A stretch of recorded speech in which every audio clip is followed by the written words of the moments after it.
Hello friends, स्वागत है आपका हमारे चैनल सुपर टॉप 10 में। मृत्यु ही सच है, ये वर्ड तो आपने सुना ही होगा, लेकिन क्या आपको पता है कि ये धरती, ये दुनिया जब तक रहेगी 9 ऐसे लोग हैं जो हमेशा जीवित रहेंगे, यानी वो अमर रहेंगे। तो आइए जानते हैं ऐसे ही 9 लोगों के बारे में। प्राचीन हिंदू इतिहास और पुराणों के अनुसार ऐसे 9 व्यक्ति जीवित हैं जो चिरंजीवी हैं। यह सब किसी न किसी वचन, नियम या शाप से बंधे हुए हैं। यह सभी दिव्य शक्तियों से संपन्न है। योग में जिन अष्ट सिद्धियों की बात कही गई है, वे सारी शक्तियाँ इनमें विद्यमान हैं। हिंदू धर्म के अनुसार इनमें से 7 जीवित महामानव कहा जाता है। लेकिन आज हम आपको बताने वाले हैं ऐसे ही 9 लोगों के बारे में जो कि आज भी जीवित हैं और जब तक ये धरती रहेगी तब तक ये जीवित रहेंगे। नंबर 1, महर्षि वेदव्यास। महर्षि वेदव्यास का नाम कृष्णद्वैपायन था। वे पराशर ऋषि और सत्यवती के पुत्र थे। वेदों के भाग करने के कारण उन्हें वेदव्यास भी कहा जाने लगा। धृतराष्ट्र, पांडु और विदुर को महर्षि वेदव्यास का ही पुत्र माना जाता है। महर्षि व्यास पितामह भीष्म के सौतेले भाई थे। महर्षि वेदव्यास के जन्मदिन के अवसर पर गुरु पूर्णिमा का पर्व मनाया जाता है।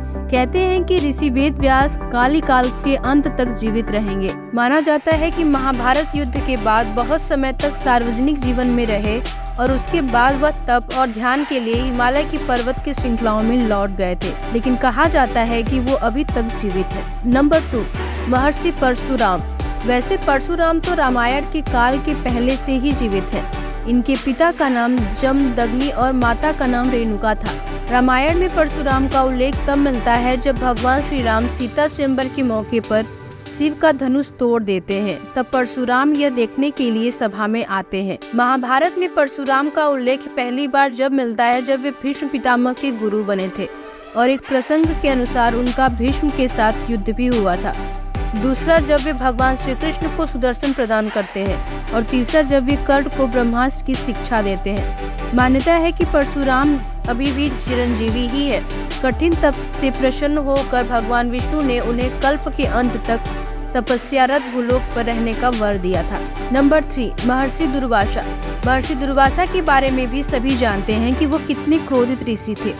रामायण के अनुसार महर्षि दुर्वासा राजा दशरथ के भविष्य वक्ता थे। उन्होंने रघुवंश के लिए बहुत भविष्यवाणियां भी की थी। दूसरी ओर महाभारत में महर्षि दुर्वासा कुंती को मंत्र देते हैं तो द्रौपदी की परीक्षा लेने के लिए अपने 10,000 शिष्यों के साथ उनकी कुटिया पहुंच जाते हैं। एक जगह वे कृष्ण के पुत्र सांब को श्राप देते हुए भी बताए गए हैं। महाभारत काल में भी उनके होने की चर्चा कई जगह की गई है। उन्हें भी चिरंजीवी होने का वरदान प्राप्त है। नंबर 4, जामवंत। परशुराम और हनुमान जी से भी लंबी उम्र है अग्निपुत्र जामवंत जी की, क्योंकि उनका जन्म सतयुग में राजा बलि के काल में हुआ था। जामवंत त्रेता युग राम के साथ थे और द्वापर युग में श्री कृष्ण के ससुर बने थे। भगवान श्री कृष्ण को स्यमंतक मणि के लिए जामवंत के साथ युद्ध करना पड़ा था। जब श्री कृष्ण युद्ध जीत रहे थे तो जामवंत को आश्चर्य हुआ। उन्होंने तब अपने प्रभु श्री राम को पुकारा और उनकी पुकार सुनकर श्री कृष्ण को अपने राम स्वरूप में आना पड़ा। तब जामवंत ने समर्पण कर अपनी भूल स्वीकारी और उनको मणि भी दे दी। श्री कृष्ण से निवेदन किया कि आप मेरी पुत्री जामवंती से विवाह करें। जामवंती कृष्ण के संयोग से महाप्रतापी पुत्र का जन्म हुआ, जिसका नाम सांब रखा गया। इस सांब के कारण ही कृष्ण कुल का नाश हो गया था। जामवंत आज भी जीवित हैं क्योंकि उन्हें प्रभु श्री राम से एक वरदान मिला था कि वो भी कल्कि अवतार के समय उनके साथ रहेंगे। नंबर 5, हनुमान जी। सर्वशक्तिशाली और भक्तों की कृपालु हनुमान जी के कारण ही राम और रावण युद्ध में श्री राम जी ने विजय प्राप्त की थी। उनका प्रताप तो चारों युगों में है। वे त्रेता युग में श्री राम के समय भी थे और द्वापर में श्री कृष्ण के समय भी थे। बहुत कम लोग जानते होंगे कि महाभारत के युद्ध में श्री हनुमान जी के कारण ही पांडवों को विजय मिली थी।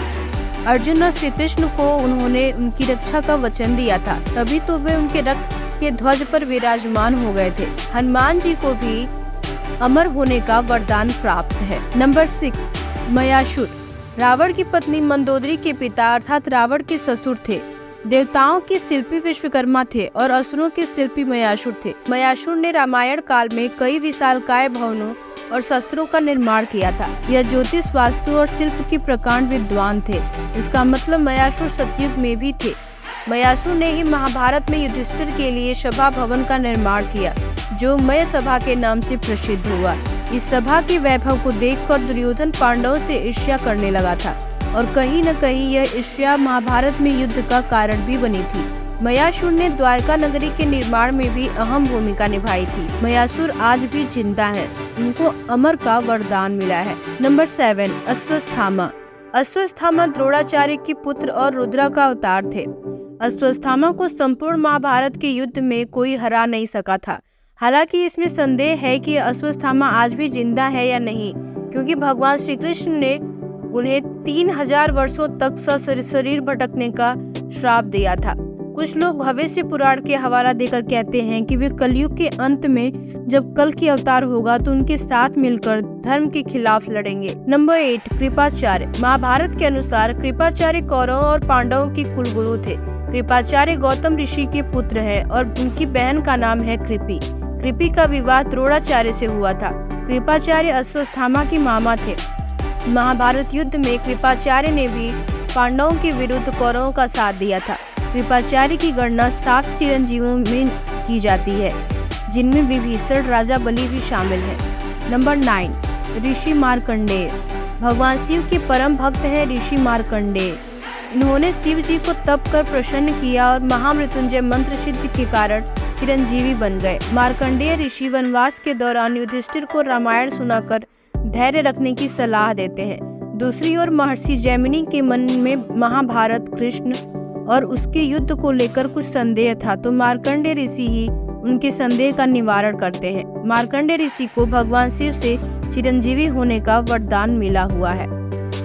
तो ये रहे 9 ऐसे लोग जो आज भी अमर हैं और जीवित हैं। अगर आपको ये वीडियो पसंद आता है तो प्लीज लाइक करिए, फ्रेंड्स फैमिली के साथ जरूर शेयर करिए एंड हमारे चैनल को सब्सक्राइब करना बिल्कुल भी मत भूलिएगा। Thank you for watching this video.